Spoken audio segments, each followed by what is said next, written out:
This is Danny at the mansion in Melbourne, Florida, and you're listening to Chasing Ghosts on Scooters in Bars.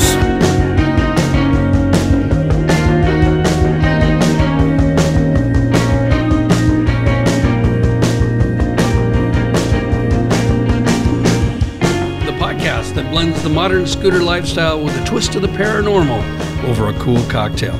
And welcome to Season 2, Episode 2 of Chasing Ghosts on Scooters in Bars. Mark, your voice sounds much better. What happened? Well, thank you. It's just coming back. It takes a while, at my age. Well, that's understandable. So tonight, as always, we're featuring original music from indie recording artist Mount St. Helens. Right. I'm here with Mark Shelbert, my co-host, occasional wrestling match opponent. Well, yeah. I'm bruised up. Minus the spandex. And my name is Mark Helgen, also known as Skip. Hey, if you like scooters, ghosts, and bars, you found the right podcast. Or if you just like scooters or bars or a light touch of the paranormal, it's also for you. We hope. Maybe. Well, we're trying a lot of different lures. So if you're listening, you found us on iTunes, iHeartRadio, Google Music, Libsyn, or even our website, chasingghosts.net. We also have an active Facebook page at Chasing Ghost Pod, or just search Scooters, Ghosts, and Bars, and guess what comes up, Mark? Don't tell me. Come on. The podcast. That's the only thing that comes up. We're the only people in the universe that are combining scooters, ghosts, and bars in a public way. I think there are some people out there. I got sent a nice picture from Indianapolis or Maryland, somewhere, Annapolis, Maryland, of a scooter ghost tour. Oh, really? Yeah. Were you invited? No, they just sent it to me. It was really nice. Mr. Pence, I believe, was his name. Spence, perhaps. Very nice. So, also, Mark, if you're in a scooter club, hey, wait a minute. What? I just looked up. Oh, you found our guest? We have a guest here. Yes, we do. Bobby Chong.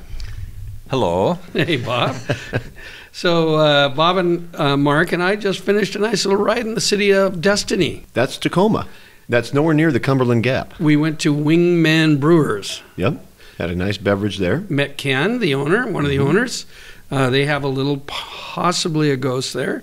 Some things have happened they can't explain. And we'll talk about him in a later podcast, but it's on our Facebook page now. We checked in. Yeah.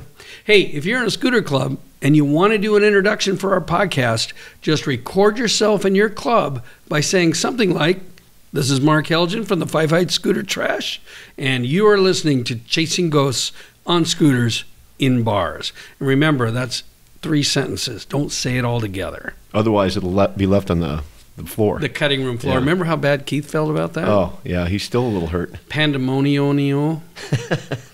Anyway, save it and email it to us, and we'll get it up on the podcast. If you can, please save it as an MP3. It's the easiest one to work with, but if you can't, just send it, and we'll figure it out and do it. Yeah, that sounds easy enough.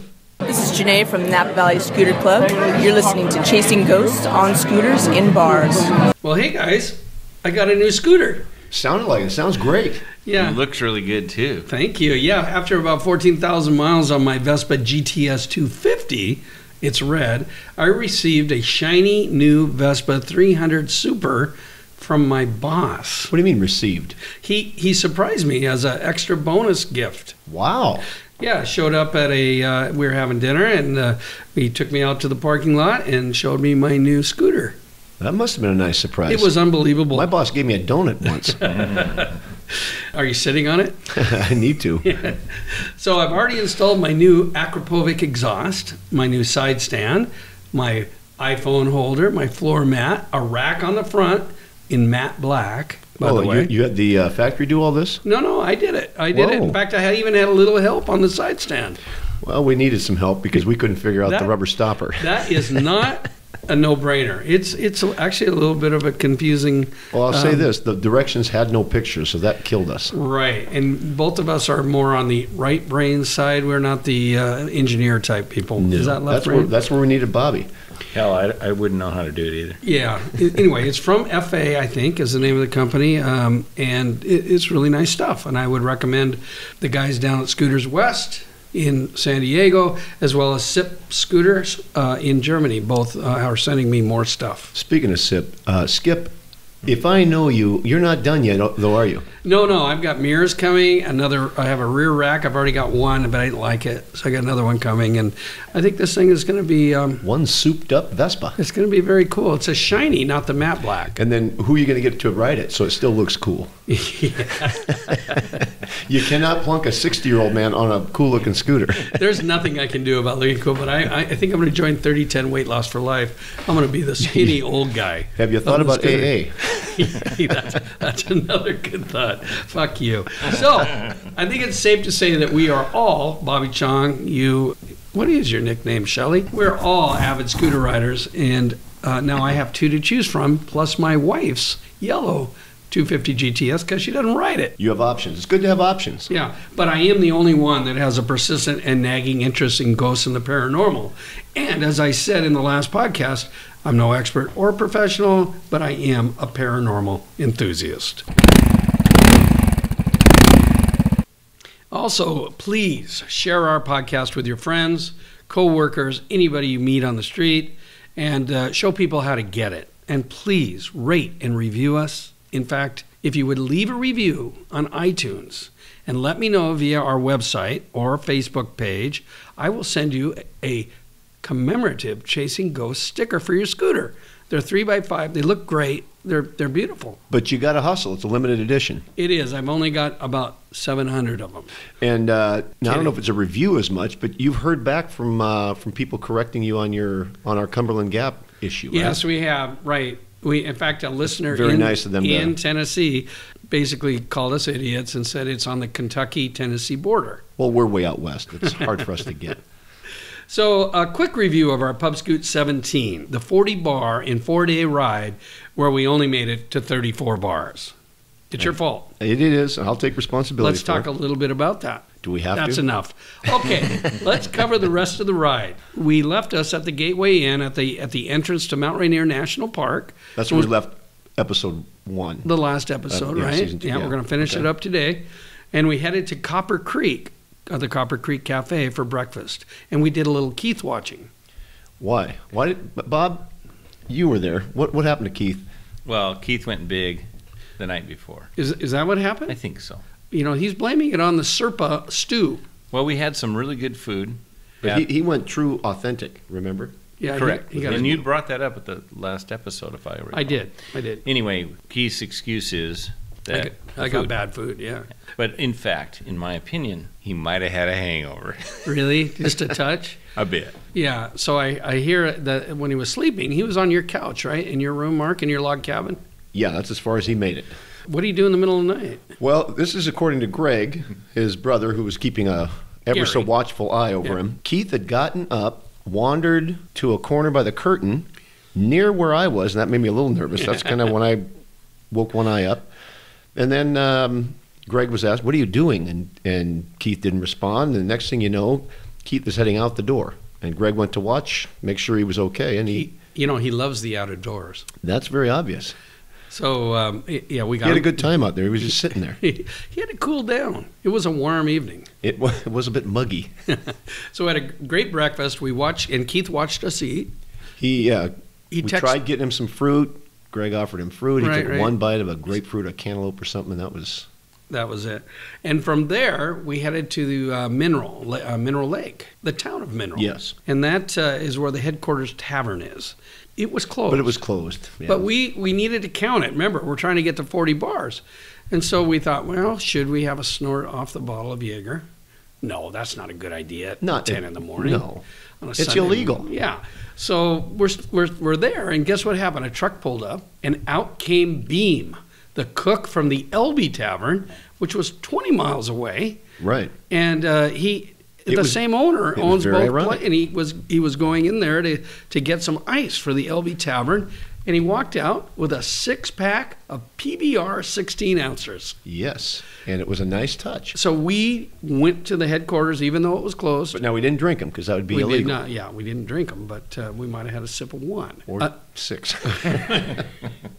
From there, we headed into Morton. It was a beautiful ride down the mountain. Bob, you were in the lead. You took us down that road. A little bit rough, a lot of logging trucks on that road normally, but it was a good day. It was. No traffic. Yeah. We landed at the Buck Snort, where everyone, you know where everyone knows your name? Yeah. This one is Everyone Poops. Thank goodness. Yeah, it was a lineup. I don't know what it was. Perhaps again, Keith. We got a little bit into Keith's bad dog food.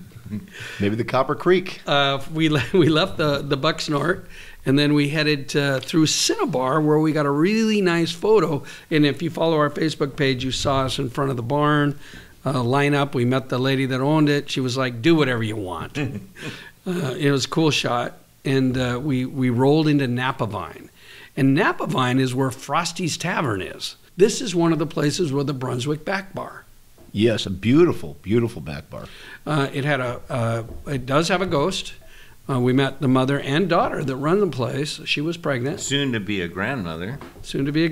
And she was telling us about University of Washington came there, investigated the ghost, and it's old. It's been there from early 1900s, and surprisingly, our friend Peter Andrijeski, with his great bar blog, seattlebars.com or seattlebars.org, has been there. And here is what old Peter has. He's not old. He's a nice guy. No, he is old. So he says, Frosty's he's is younger than you. He probably is. Frosty's is a big, bustling, barn-like place that's been in Napavine, Washington for a long, long time. Frosty's been a bar in this current location with the name since 1901. He says, I haven't seen any primary sources verifying it, but they have a liquor license going back to at least 1903 framed on the wall. And the oak back bar, the Brunswick back bar itself, is said to date 1902. So I would say, yeah, 1901 makes sense. That's your childhood-ish. The building is roughly split into with a family restaurant on one side and a bar on the other, where we were. It's pub food with burgers, salad bar, that sort of thing. But the bar sometimes features a ghost, which is dressed like an old logger and is presumably an old customer who has found nothing in the afterlife to compare. Those are Peter's words, and he doesn't believe in ghosts, but he is also a great resource for us. Well, you got to take Peter at his word. Well, if you listen to our Georgetown episode, there's an interview with him where we talked a lot about Jules Mays. Yeah. Smart guy, does and has been to 3,500 bars in Washington. Yeah, he's done his elsewhere. background research. Yeah, he's a great resource for us. From there, we left and went to the Chester. We've been there before. It's in South Bend, and this was another Keith watching event. What did Keith do here? Well, now remember, first, before I say what he did, let me say what Peter Andrijeski says. If you want to find the real characters in the Willapa Bay area, and there appears to be no shortage of them, this is the place to go. He's got that right. I would agree with that. So we're sitting in the Chester Club or Chester Tavern, depending on how you feel, and Keith, who, remember, did not eat breakfast, he ordered a corn dog, and then he let it cool down a little bit. But he was boasting about what he could do with a corn dog. He did. And our imaginations ran wild. Yeah. So he took the corn dog all the way in to his mouth. It disappeared. No gag reflex whatsoever. Not a chomp to be heard. And he proudly made us all feel very uncomfortable, and everybody else in the bar. And then he brought it back. He held it there. Unscathed. And then, oh, my God. And then ate it. It was awful and funny and uncomfortable all at the same time. We all kind of lifted at the seat for just a moment. This is the same bar. This is a vintage ride, if you remember. Oh, I remember when Keith bought everybody drinks. He bought rounds of drinks in that bar. We were there late at night. We were staying the night in South Bend. Remember, they warned us, do not put your scooters in front, park at the hotel, walk down here. Yes, because the officers do a great job in that town. They do. And so we whooped it up at the Chester Club, and we bought the bar round after round because Keith was going to buy that night. And guess what happened? He was in a good mood. He was in a very good mood. He went up to pay, and they don't take credit cards. So all of a sudden, we owed hundreds and hundreds of dollars and had to figure. Well, Mike Franich had to come up with all the cash. Ike. He was Ike again. He left on the last day of this route. So and Peter Andrijeski again was in this bar, as I said, and had a very funny thing to say about the locals, and I would agree. But it was started in 1897 by Oscar Chester, which is why it's called Chester's Tavern or Pub. You can call it whatever you want. It's been there serving oysters, and even written up in the New York Times. I'm sorry I missed that. Yeah, very cool place. This is Shannon at Lone Cabbage Fish Camp in Cocoa, Florida. You're listening to Chasing Ghosts on Scooters in Bars. So we had a minor fuel emergency coming out of Chester's that allowed us to stop near the Astoria Bridge and have a quick snort. A reminiscent one. We did that on our first trip down there. Yeah, well, this is the vintage ride, and this is years ago when Molly, we were getting ready to leave for this ride, and Molly came running across the lawn, something in her hand, and she came up to us and said, and handed a bottle to you and said, "You could never have too much Jaeger." It was the big bottle of Jaeger, because I brought the small one. And Right, she goes, and she handed a fifth to us for the trip. Yeah. I mean, that is a good wife. She had a good spirit back then. I don't know if she still feels the same way about these trips. Well, certainly not about me. But hey, we lost Bobby, but guess, the Lord works in mysterious ways. He giveth and he taketh. And the lizard has shown up. What up, you non-lizards? So, if you remember, we didn't go over the bridge at this point. No. We headed past it and up to Chinook, Washington. Only about 5 miles. Thankfully, because Greg was on fumes. Well, no, we'd already gotten fuel. Well, right before that, though. Right. So we ended up, we were aiming for the Columbia River Ale House, if you remember that. We parked in front of it in little town of Chinook. I went in to investigate and found out that it was a kind of a family, they tout it as an ale house, but it's a family restaurant. It's not a bar. There were children there. But, And I love kids, but this isn't a kid trip. But guess what happened? What happened, Mark? well, I didn't like the looks of it, so I turned around and I saw across the street another bar sign. So I walked over to investigate, and they've got a portal in the door. They do, and whose head? You were like The Shining. I emerged. Jack Nicholson. You opened it up and told us to get over there. Yeah, it was a nice spot. This was called the Old Fish Trap in Chinook, Washington, and it's also called the Old Fish Trap Seafood and something or other house, grill house.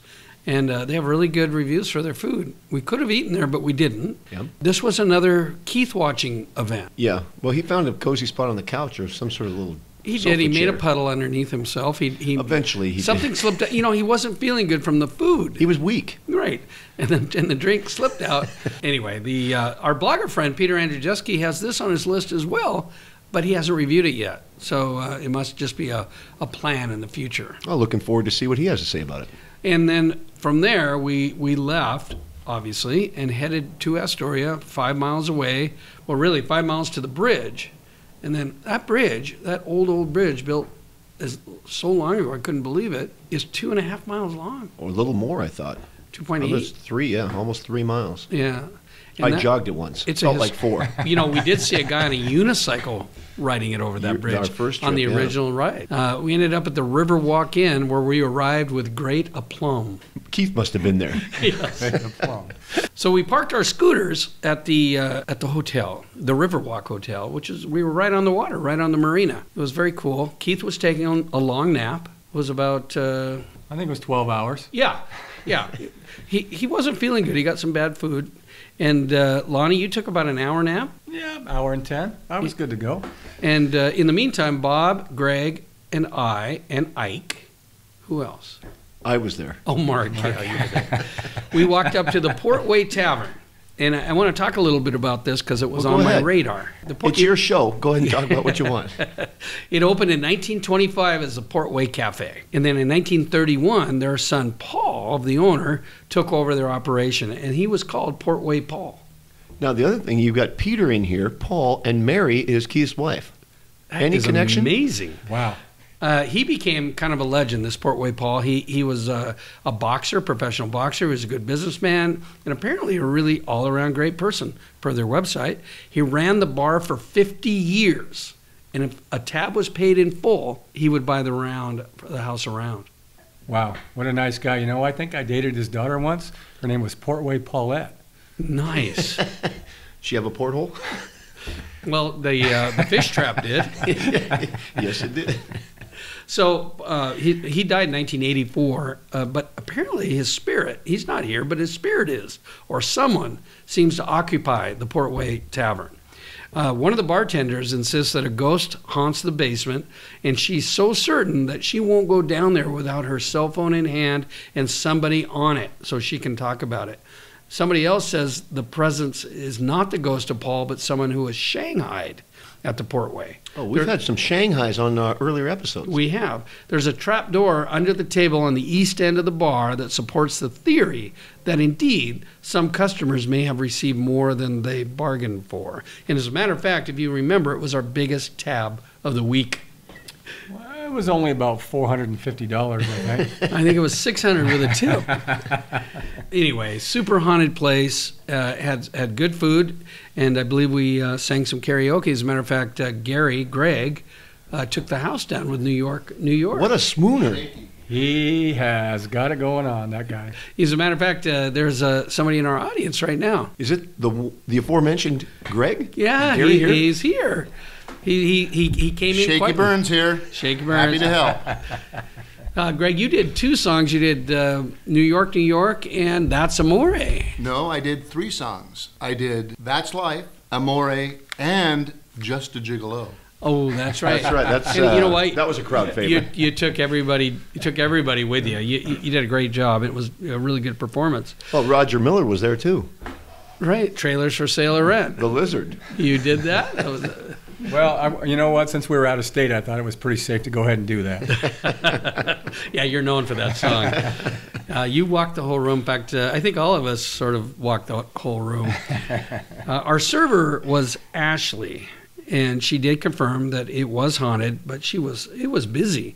It was so busy, it took 4 hours to get her to do an interview, and I thought it was around $600 in drinks to get the simple and spooky story. Here's Ashley. So we're with Ashley, and we're at the Portway Tavern here in Astoria, Oregon. Historically haunted. It is. Online, newspapers, everything. Tell us your story. Well, my first weekend here working, Friday night, I had a gentleman ask me about the ghosts and if I was scared to work here. And I told him that I was not afraid of no ghosts. And shortly after that happened, there was only one other gentleman at the bar, and he was at the very end of the bar, about like 20 feet away from me. And the salt and pepper shakers flew off the bar. Not hard, but enough force to fall off the bar and not hit the shelf. It hit like half and then ended on the floor. So you knew somebody was listening? It's a nice ghost. They call him Portway Pete, I've told, so. And I'm told that there's something in the basement here, too. Have you heard that? I mean, I haven't felt it, but I've heard a lot of people say that they're kind of afraid to go in the basement. But any other stories from people that you work with or customers? Just that Pete will let you know. Yeah. Well, here comes the wind, but thank you so much. You're very welcome. This is Shawnee from the City Hall Saloon. I'm listening to Chasing Ghosts on Scooters and Bars. Our trip home was to include 6 more stops. That included the Arctic Tavern, the Landmark in Tenino, Walt's Place in McKenna, and the Roy Saloon. But those were skipped. And they were skipped why, Mark? Listen, everybody has a flat tire once in a while. Yeah. It was shrapnel. I got some shrapnel in my tire. Yeah, well, you know what? Had to limp home. But thanks to you and Bobby Chong, we had some slime. Yeah, we did. But we did make it to the Brooklyn. And it was one of the best stops of the trip. Outstanding. Nestled in the hills and the mountains around Oakville and Arctic, in between. And, well, Brooklyn, the town, is a super cool... Would you consider that a town? Yeah, it's a town. Town of Brooklyn. Super cool logging theme haunted bar. I mean, where else are you going to find something like that? And a great owner. And the closest bar to it, 17 miles away. Huh. Well, I thought it was a great place when the owner, the bartender, said, go ahead and fill yourselves up. We got to pour our own beer. Yeah. It's so remote, we had to ride 7 miles out on dirt logging roads when we left to the town of Oakville. And then Highway 12 back to civilization and towards home. And here's what Peter at seattlebars.org said in his opening paragraph of his blog about the Brooklyn.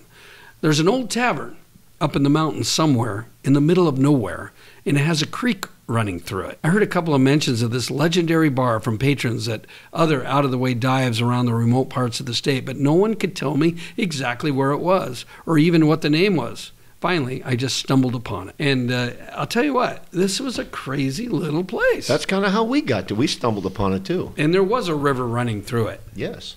IP freely. Yeah. So we left the Brooklyn and we headed on logging dirt roads. That's where I met my demise with the tire. Yes, that slowed us down. Probably the best thing we could have done because we made it home on time.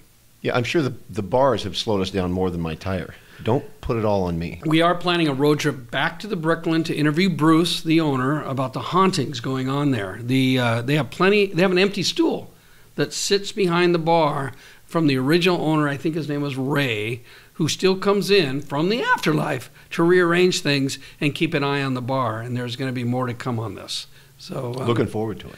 So what about the farmer that helped you with your tire, Mark? Well, growing up in the 70s across the street from a dairy, I think, again, God works in mysterious ways as a believer in God, not ghosts.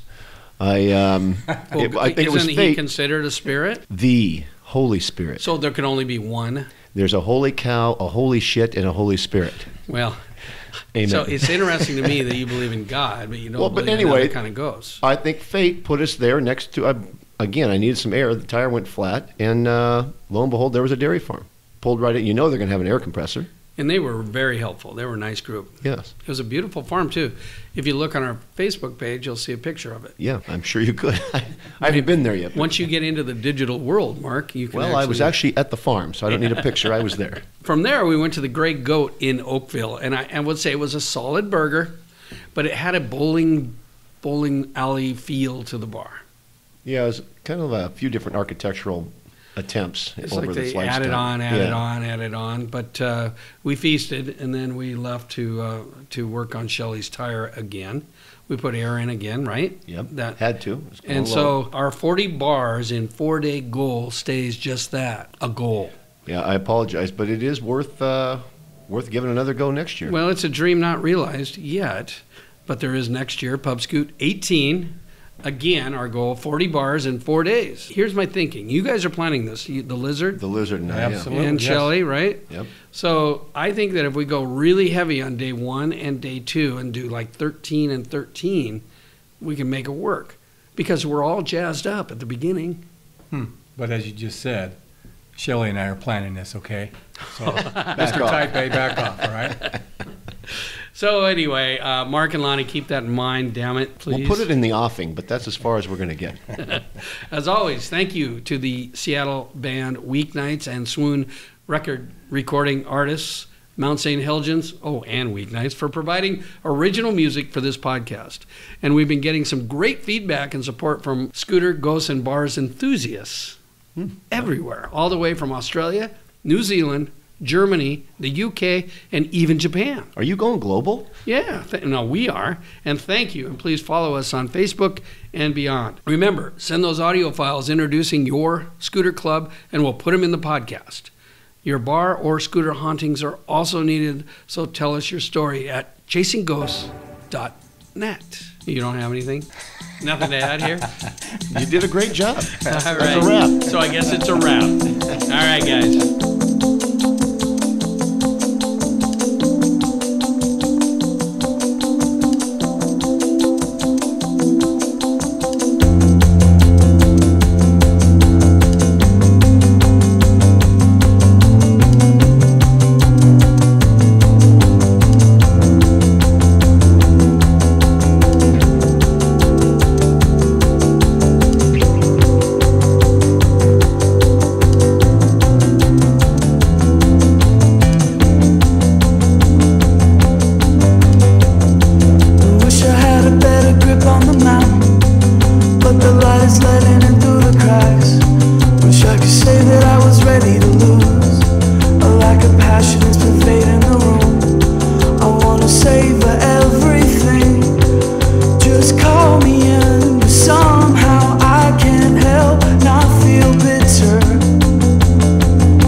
This podcast and all original music by Weeknights and Mount St. Helens is copyrighted by Chasing Ghosts on Scooters in Bars. Put a ribbon on it. I wish I snuck another look at your back. I think for you it's all becoming the past. Another string of disappointments to choose. always freak out and decide to move.